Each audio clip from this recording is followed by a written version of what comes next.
mari kita siapkan hati. Kita masuk ke dalam firman Tuhan.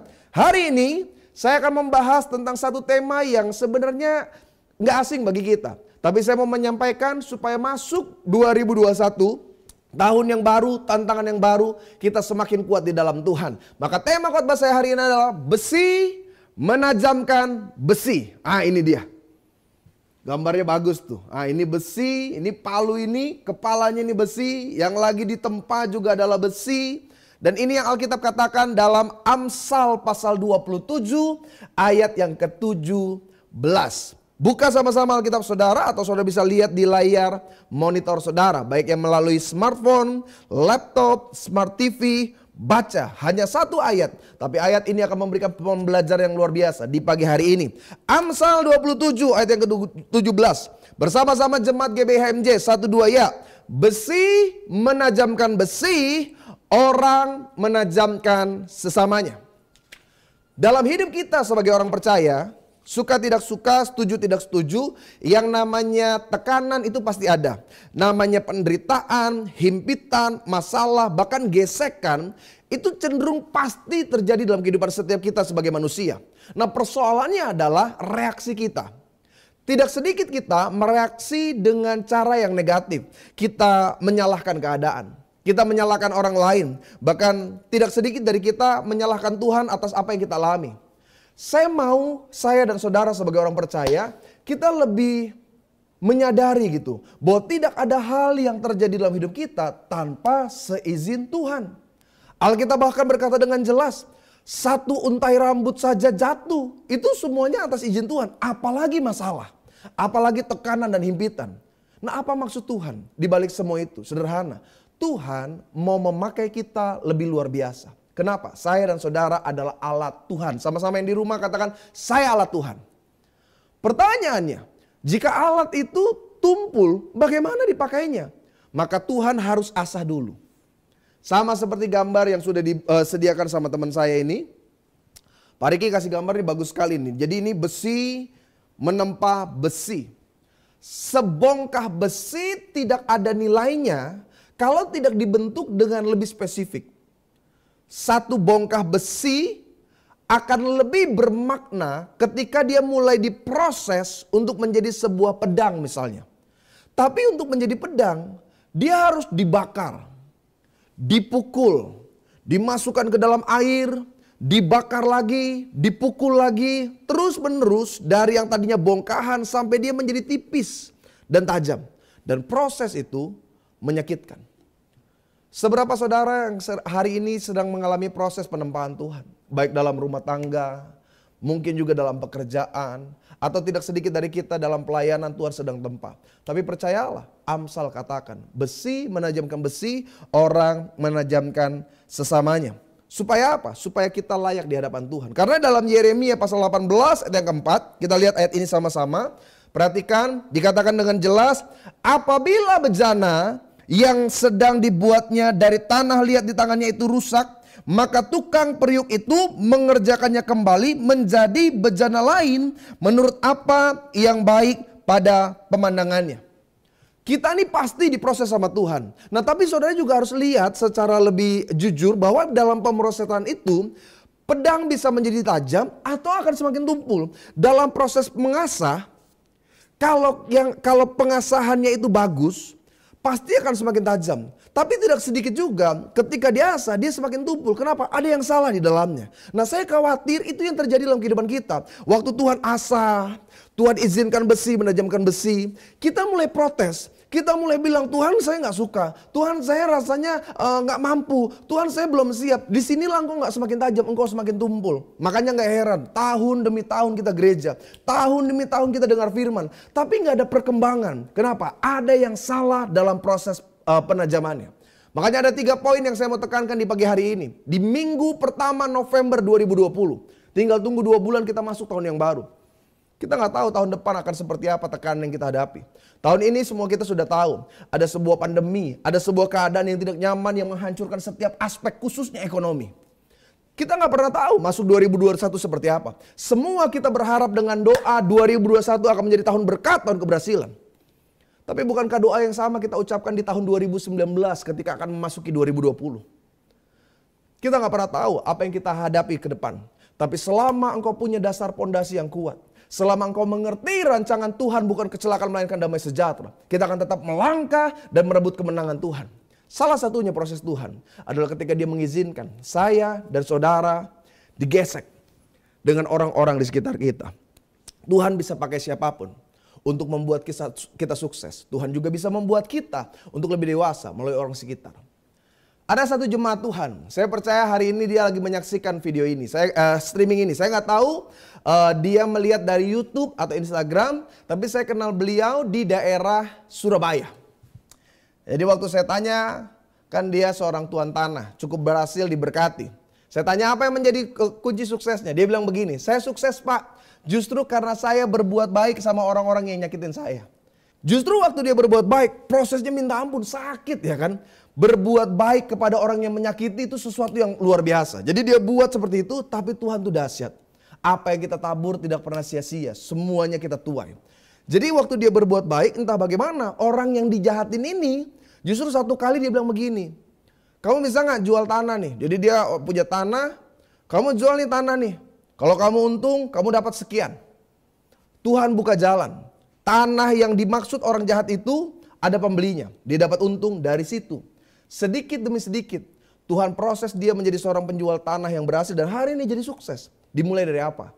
Besi menajamkan besi. Saya mau jemaat Tuhan masuk tahun yang baru nanti kita siap untuk melihat berkat-berkat Tuhan. Karena itu ada 3 hal. Bagaimana kita bisa bertahan di tengah proses besi menajamkan besi. Yang pertama, Kisah Para Rasul 8 ayat yang pertama sampai dengan yang ketiga. Kita lihat ayat-ayat ini, Kisah Para Rasul pasal yang pertama, pasal yang ke-8 maksud saya, ayat pertama sampai dengan ayat yang ketiga.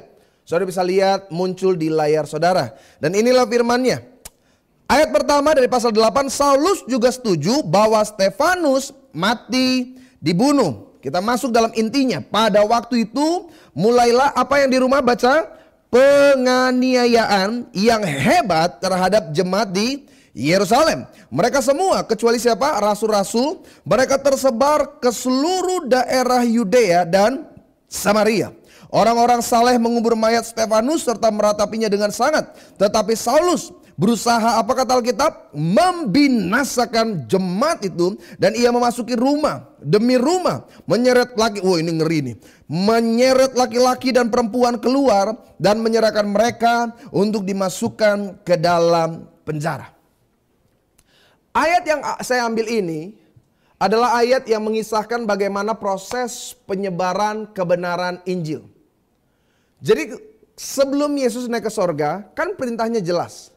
Jadikanlah seluruh bangsa muridku. Perhatikan ya. Jadikan seluruh bangsa muridku. Tapi dalam Kisah Para Rasul pasal yang pertama, umat Tuhan itu merasa nyaman.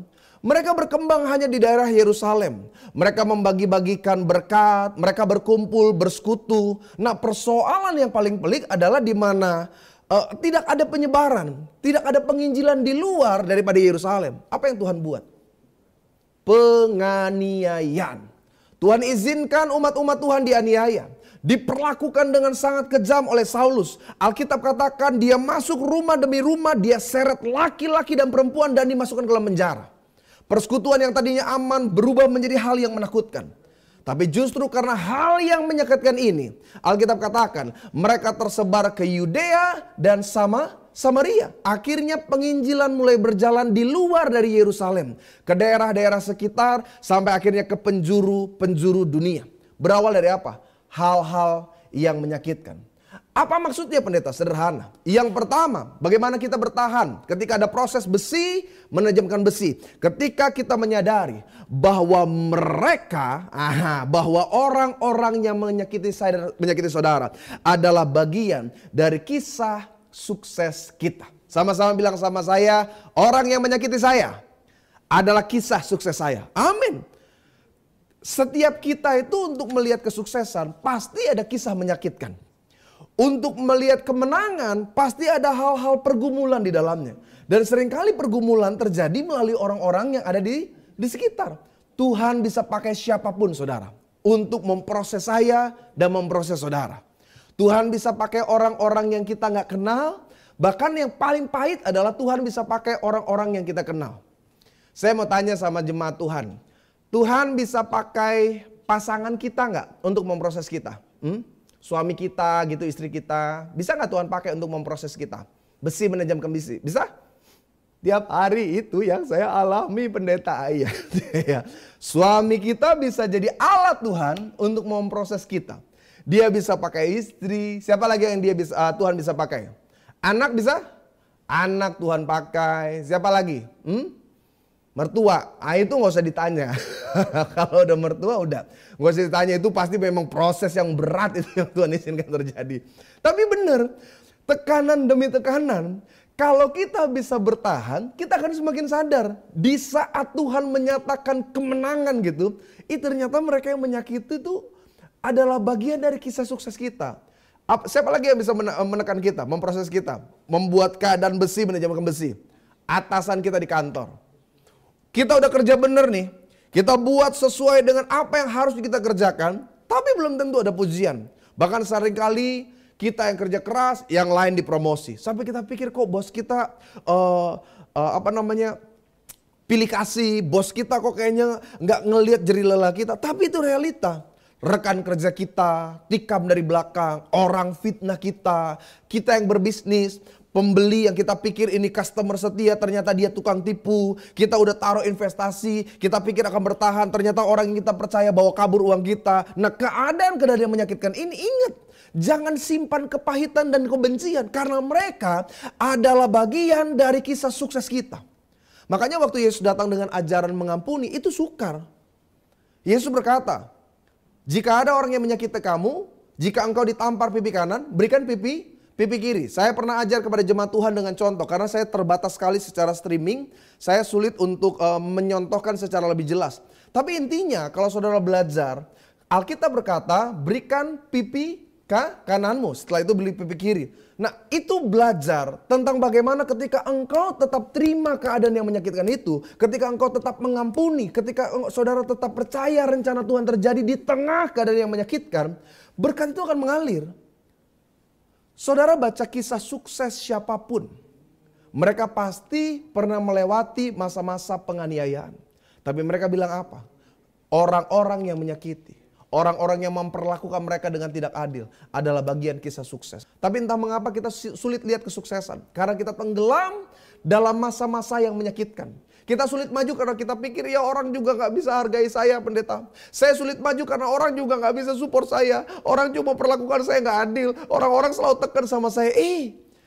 Proses penajaman itu bukan inti. Inti dalam hidup kita adalah hasilnya. Saya ambil contoh sederhana begini. Kalau kita mau masak, sebelum kita masak, pisau itu kan biasanya kalau tumpul diasah dulu. Nah, saya mau tanya sama jemaat Tuhan yang ada di rumah, saudara menyaksikan live streaming ini.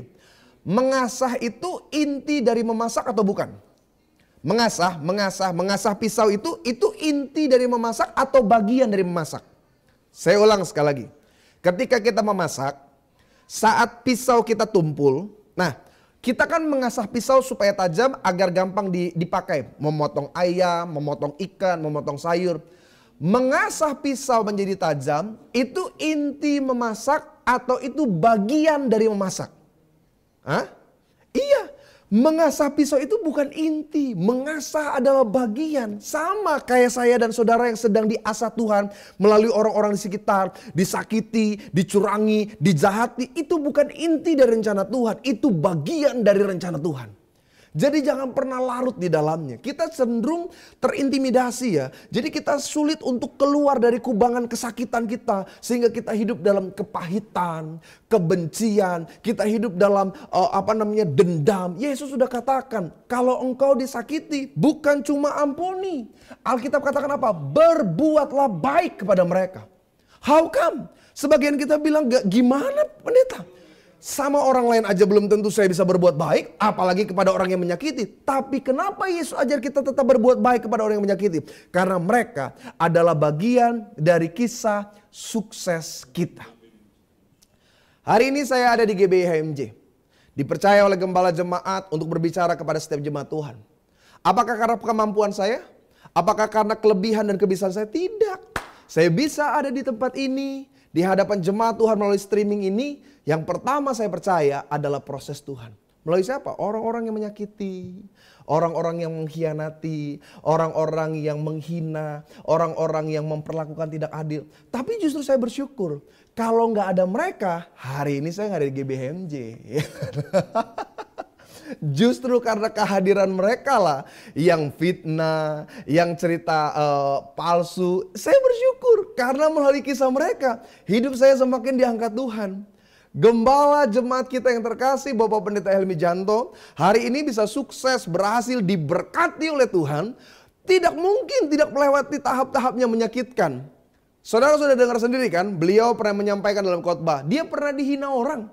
Pak Gembala pernah dihina, bahkan dimaki dengan kata-kata yang kasar. Tapi apa kata Pak Gembala? Dia pakai hinaan dan makian untuk memotivasi dirinya untuk lebih baik lagi dari yang sebelumnya. Ini yang saya mau katakan kepada setiap jemaat-jemaat Tuhan. Kalau engkau hari ini sedang menghadapi penghinaan, engkau direndahkan, diperlakukan dengan jahat oleh orang lain. Ingat, mereka adalah bagian kisah sukses dari hidup saya dan hidup saudara. Ada sebuah outlet makan, franchise, kalau saudara pernah dengar namanya Dapur Iga. Pernah dengar namanya Dapur Iga? Iya, nanti saudara bisa pulang, bukan nggak bisa pulang, saudara udah di rumah. Maksud saya, saudara bisa searching, cari kisah sukses Dapur Iga. Jadi ini owner dari Dapur Iga ini namanya Feby Salam.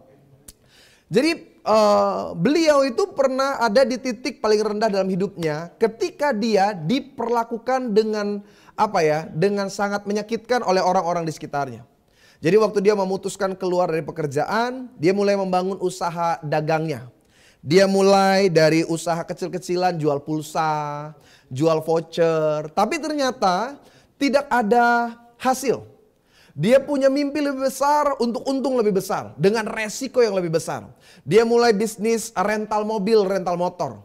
Tapi ternyata mengalami kerugian. Dia bisnis berkali-kali, saudara tahu nggak berapa banyak dia gagal? Berapa kali dia rugi? Bukan cuma 1 kali, bukan cuma 2, 3, 4, 5, no 9 kali dia bangkrut. So bisa bayangin gak tekanan dari keluarga seperti apa? Istrinya mulai mengintimidasi, kamu tuh gak bisa bisnis. Kamu gak ngerti sukses. Saya sial mungkin nikah sama kamu. Makanya owner Dapur Iga bilang apa? Dia sempat mau dicerai sama istrinya. Pihak keluarga istrinya mulai bilang tuh kayaknya suami kamu gak benar. Tapi itu yang saya katakan. Dia tidak hidup dalam kebencian. Dia justru mengambil tekanan-tekanan negatif itu sebagai acuan untuk dia mengalami kesuksesan. Sampai akhirnya Tuhan mulai melihat dia punya kerja keras dan hari ini dia punya sedikitnya ketika saya baca artikel dia dikatakan dia punya 24 outlet dengan omset keuntungan 10 sampai 15 miliar per tahun per outlet. Itu luar biasa. Melalui apa? Lahir dari sebuah tekanan. Jadi kalau hari ini saudara ditekan, saudara diperlakukan dengan jahat, percaya orang-orang di sekitar kita yang menekan kita adalah bagian dari kisah sukses. Karena Tuhan bisa pakai siapa aja untuk menekan kita. Tapi percaya ada berkat-berkat Tuhan yang luar biasa. Yang kedua, Efesus pasal 4 ayat 29. Yang pegang Alkitab atau yang lihat di layar, baca ayat ini. Dikatakan dengan jelas, janganlah ada perkataan apa? Ini yang suka maki, yang mudah ngomong anjay, ini baca Alkitab yang bilang bukan saya. Janganlah ada perkataan kotor keluar dari mulutmu. Tetapi apa kata Alkitab? Pakailah perkataan yang baik untuk membangun di mana perlu. Supaya mereka yang mendengarnya beroleh kasih karunia. Yang pertama, bagaimana kita tetap bisa bertahan di tengah keadaan besi, menajamkan besi. Saat kita menyadari mereka, orang-orang yang menyakiti adalah bagian dari kisah sukses. Tapi yang kedua, apa yang harus kita lakukan? Sederhana, ketika kita tetap bersyukur dalam proses penajaman. Proses itu pasti menyakitkan. Boleh lihat gambar yang ada di tema ini. Ini kan gambar besi yang terus diolah dengan martil. Dipukul itu bukan cuma sekali, berkali-kali. Dari yang mungkin bentuknya kotak sampai harus menjadi gepeng seperti pedang itu terus diproses. Terus dipukul berkali-kali. Dan itu menyakitkan. Bagi hidup saya dan hidup saudara yang sering kali kita tanya gini. Kenapa ya Tuhan kok izinin saya diperlakukan begini terus sama orang? Kok Tuhan izinin saya terus ditekan? Pendeta Richard pernah bilang begini. Hiduplah seperti bola yang dimasukkan ke dalam air. Karena semakin bola ini ditekan ke dalam air. Saat dia keluar dia akan semakin tinggi. Paham ya hukum fisikanya? Saat bola, bukan bola bowling ya, bola-bola yang kosong ada udara di dalamnya. Waktu dia ditekan ke dalam air, semakin dalam saat dilepas bola itu akan meluncur semakin kuat ke atas. Itulah hidup kita sebagai orang percaya. Makanya ketika masa-masa pemrosesan itu terjadi, bersyukur. Mulut kita memperkatakan kata-kata yang positif. Banyak kita udah susah, suka maki lagi ya kan. Bangun tidur. Mampus gua, mampus bener, ya kan? Bangun tidur, saya ngerti ada tantangan luar biasa di hari itu, tapi bangun dengan perkataan Tuhan, aku percaya berkat-Mu atasku melimpah. Itu yang luar biasa. Makanya kenapa orang Kristen kita diajar untuk saat teduh di pagi hari, agar apa yang keluar dari mulut perkataan kita adalah ucapan-ucapan berkat. Saya heran sama rumah tangga yang udah susah, sering maki lagi. Saya bingung gitu. Pak Gembala kan bilang apa? Salah satu kunci rahasia sukses adalah hidup dalam kerukunan. Mazmur bilang alangkah indahnya, alangkah baiknya hidup rukun bersama. Karena berkat-berkat diperintahkan kepada yang rukun. Ini kita udah susah, cicilan banyak, utang gak lunas-lunas. Saling sering maki lagi. Saya bingung bener. Sama suami, maaf ya Pak, ini saya ngomong buat bapak-bapak yang menyaksikan. Saya berharap sih saudara tersinggung dari perkataan saya. Tapi betul, heran saya banyak bapak-bapak kalau marah sama istrinya. Istri sendiri yang tidur satu ranjang, duduk satu meja, jalan satu kendaraan. Kalau dia udah marah dia mulai bilang, anjing kamu. Sampai anjing aja nanya, kenapa bapak panggil-panggil saya? Anjing bilang, saya aja kalau marah gak pernah saya sebut-sebut nama bapak. Bapak setiap marah panggil-panggil nama saya. Iya, suami udah maki, istri juga maki. Suami bilang kamu anjing. Istrinya bilang, kamu monyet. Anjing sama monyet. Nikah sama-sama. Ini kan berkat Tuhan jauh saudara. Hari ini ambil sebuah komitmen. Kata kalimat kita adalah ucapan berkat. Apalagi lagi masa-masa belajar online nih. Ibu-ibu kan tertekan betul. Karena kalau belajar online kan pakai Zoom biasanya. Ya, ibu-ibu yang ngajarin anaknya online ngerti maksud saya. Seringkali semangat anak kita belajar beda antara di rumah dengan di sekolah. Kayaknya dulu pendeta zaman dia sekolah normal itu nggak ada saya tekanan ngeliat anak saya belajar. Iya, kalau sekarang kan kita lagi Zoom, kita lihat gurunya nerangin, anak kita di depan laptop begini. Sama kayak anak saya. Anak saya tapi puji Tuhan berapa minggu terakhir ini dia kebagian masuk siang jadi lebih semangat. Tapi kalau misalkan masuk pagi kan masuk pagi itu sekolah online anak saya jam 7. Itu antara dia hidup sama mati itu tipis ya. Jadi kalau anak saya di depan laptop matanya terbuka dia lihat layar tapi kosong. Jadi dia mamanya panggil, itu anak udah gak sadar karena mungkin matanya terbuka tapi udah gak ada konsentrasinya. Itu kan ibu-ibu ngalamin kan, guru ngomong, anak sibuk sendiri gak jelas ya kan. Terkadang kita ngelihat di Zoom, anak-anak orang lain kok kayaknya cerdas-cerdas amat ya kan. Kayaknya pinter-pinter banget lah anak kita kok kayaknya gak bisa ngikutin. Di situ mulai emosi. Emosi membawa kita kepada apa? Iya, ucapan sia-sia. Kita mulai bilang, ayo dasar anak bodoh kita bilang. Kalau anak pintar kita puji, ini dia nih. Sama nih kayak bapaknya nih. Tapi kalau kita lihat anak jelek kita mulai bilang ini sama nih keturunan emaknya semua nih. Ucapan kita harus ucapan berkat. Bahkan khususnya kepada mereka yang memperlakukan saudara dengan sangat menyakitkan. Saudara yang bisnis, yang dicurangin. Jangan pernah bilang biar mampus tuh orang. Jangan. Ucapan kita harus kata-kata memberkati. Tuhan terima kasih. Aku lebih diberkati oleh Tuhan karena orang yang menipu saya. Iya. Saudara yang dicurangi, yang dijahati, yang difitnah. Jangan bilang lihat aja nanti pembalasan Tuhan. Jangan. Harus ucapkan kata-kata berkat. Tapi susah pendeta. Yes. Itulah bagian kita sebagai anak-anak kerajaan Allah. Kita berbeda dengan orang yang di dunia. Buat saudara-saudara yang dihianati sama pacar. Inget nih. Mantan adalah bagian kisah sukses kita. Jadi anak-anak muda yang terkasih, saudara yang mengalami tersakiti akibat perlakuan orang yang pernah kita cintai, ingat. Jangan kita maki, jangan kita ucapkan kata-kata kutuk, perkatakan kata-kata berkat. Saudara yang ditinggalin pacar, mungkin karena saudara gak sukses, atau saudara dari orang keadaan kekurangan, atau saudara belum berhasil, gak apa-apa, biarin aja. Karena ada masa-masa di mana Tuhan nyatakan kemenangan bagi setiap kita. Itu aja. Pokoknya apapun yang saudara alami, ingat, ucapan kita, ucapan berkat. Yang ketiga, yang terakhir. Bagaimana kita tetap bisa bertahan di tengah proses besi menajamkan besi. Kejadian pasal yang pertama, 15 sampai dengan 21. Ini peristiwa yang luar biasa yang akan menjadi poin kita yang terakhir di pagi hari ini. Kejadian pasal pertama 15 sampai dengan ayat yang ke-21. Saudara bisa lihat di layar, saya akan baca. Dan sebagai penerang pada cakrawala, biarlah benda-benda itu menerangi bumi. Dan jadilah demikian. Maka Allah menjadikan kedua benda penerang yang besar itu, yakni yang besar untuk menguasai siang dan yang lebih kecil untuk menguasai malam. Dan menjadikan juga bintang-bintang. Allah menaruh semuanya itu di cakrawala untuk menerangi bumi. Dan untuk menguasai siang dan malam. Dan untuk memisahkan terang dari gelap. Allah, baca kalimat ini. Allah melihat bahwa semuanya adalah baik. Lanjut ayat 19. Jadilah petang dan jadilah pagi. Itulah hari keempat. Berfirman Allah, hendaklah dalam air berkeriapan makhluk yang hidup. Dan hendaklah burung berterbangan di atas bumi melintasi cakrawala. Maka Allah menciptakan binatang-binatang laut yang besar. Dan segala jenis makhluk hidup yang bergerak, yang berkeriapan dalam air. Dan segala jenis burung yang bersayap. Perhatikan kalimat terakhir, baca. Allah melihat bahwa semuanya itu baik. Apa poinnya?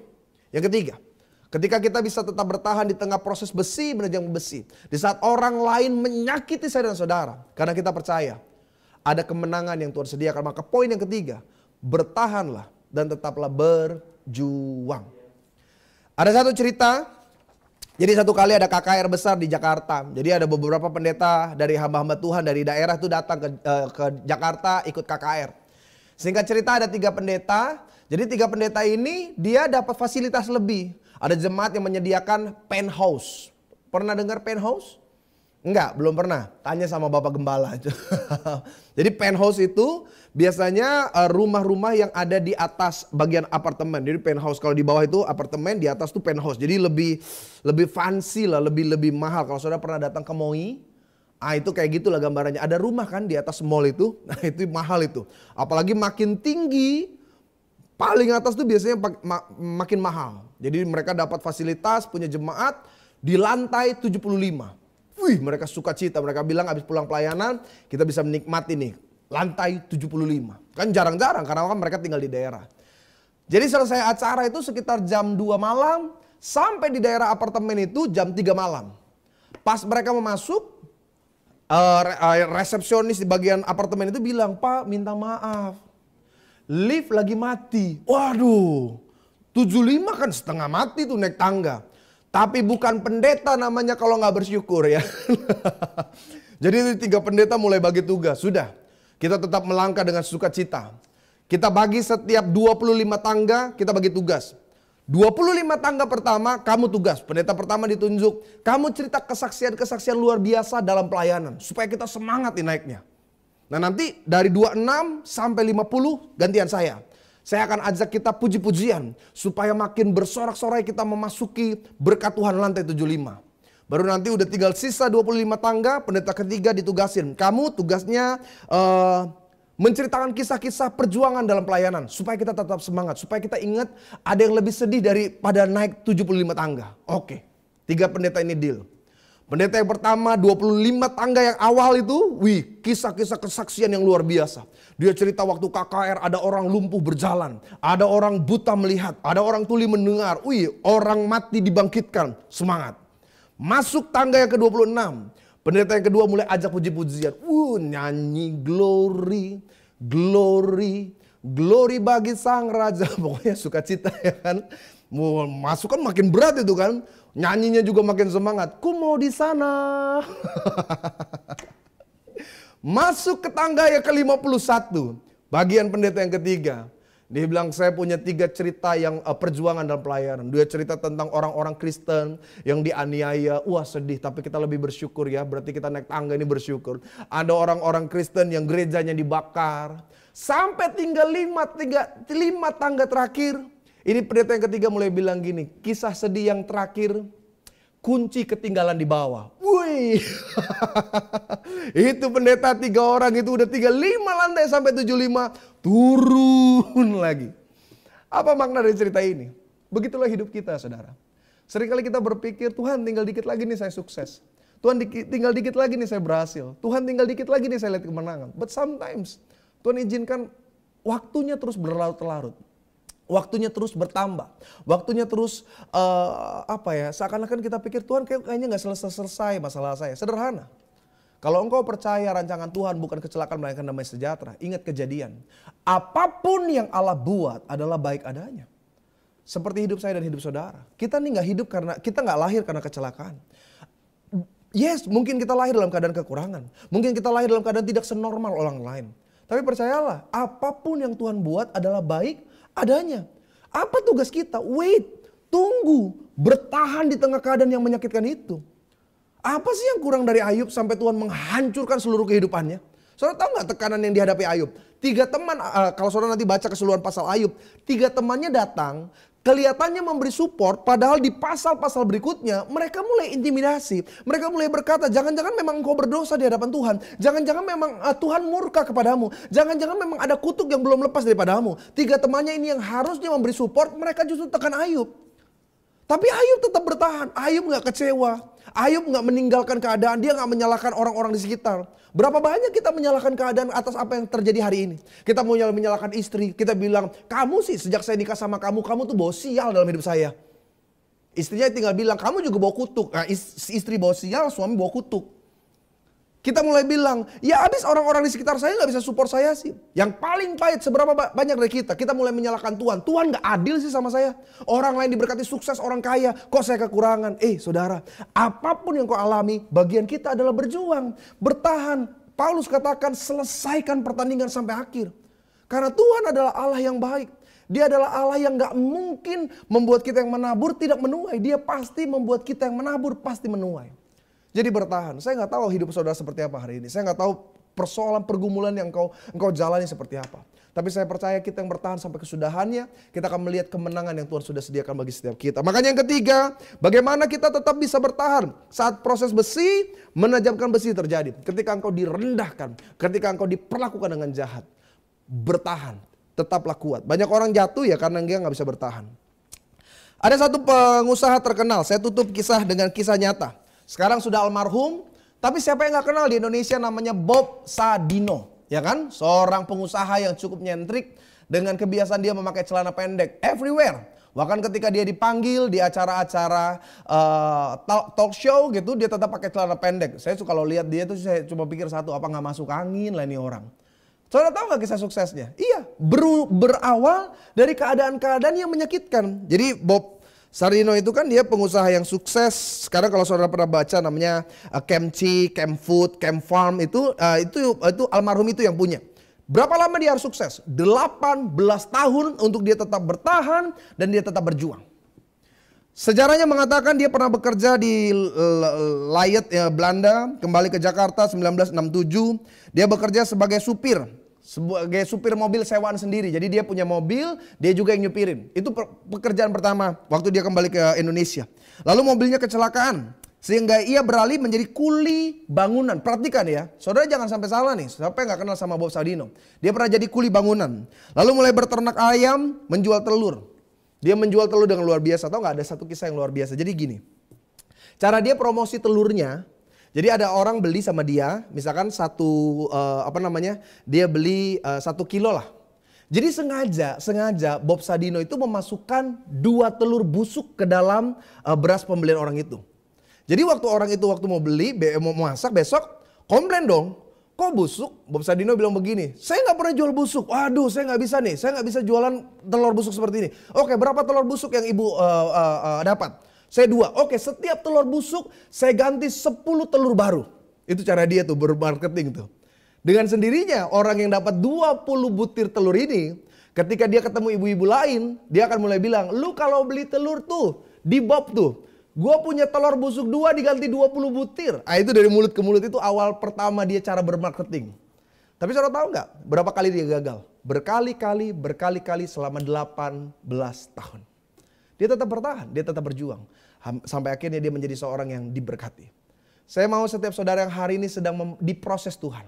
Saudara yang sedang bangkrut. Saudara yang sedang mengalami hal yang paling buruk dalam hidup. Bertahan dan berjuang. Karena engkau tidak pernah sendiri. Tuhan beserta kita. Mazmur berkata, kalaupun kita jatuh, tidak sampai tergeletak, tangan Tuhan menopang setiap kita. Haleluya. Kita beri kemuliaan bagi Allah kita. Dan kita siap untuk terima berkat yang baru. Kita akhiri, kita tutup di dalam doa. Bersyukur untuk firman Tuhan yang kami dengar pada pagi hari ini. Biarlah ini pagi berkat, pagi semangat, pagi di mana kami kembali bergairah. 1 November 2020, kami semakin percaya Tuhan tidak pernah meninggalkan kami. Bersyukur untuk orang-orang yang menyakiti kami. Bersyukur buat mereka yang memperlakukan kami dengan jahat. Karena mereka adalah bagian sukses hidup kami. Ajar kami untuk tetap bersyukur, memperkatakan kata-kata berkat. Sehingga kami akan melihat janji Tuhan tergenap dalam hidup kami. Dan yang ketiga, kami mau tetap bertahan dan berjuang. Yesus, jika ada jemaat-jemaat Tuhan yang menyaksikan live streaming ini, mereka dalam keadaan yang sangat terpuruk. Doa kami bersama-sama, pegang tangan kami Tuhan. Pegang setiap tangan kami untuk kami bisa melangkah. Ajar kami seperti Mazmur berkata, kalaupun kami jatuh tidak sampai tergeletak. Karena tangan Tuhan yang menopang setiap kami. Berkati siapapun yang menyaksikan live streaming ini dalam keadaan-keadaan yang sangat buruk. Hamba berdoa, biarlah ada pengharapan di hati mereka. Orang yang berharap kepada Tuhan tidak akan pernah dikecewakan. Di dalam nama Bapa, Putra, Kudus, firman ini yang ditanamkan, berakar, bertumbuh, berbuah, menjadi berkat dalam kehidupan kami. Dan setiap kita jemaat Tuhan yang menyaksikan live streaming ini, bersama-sama kita katakan, Amin. Haleluya, puji Tuhan.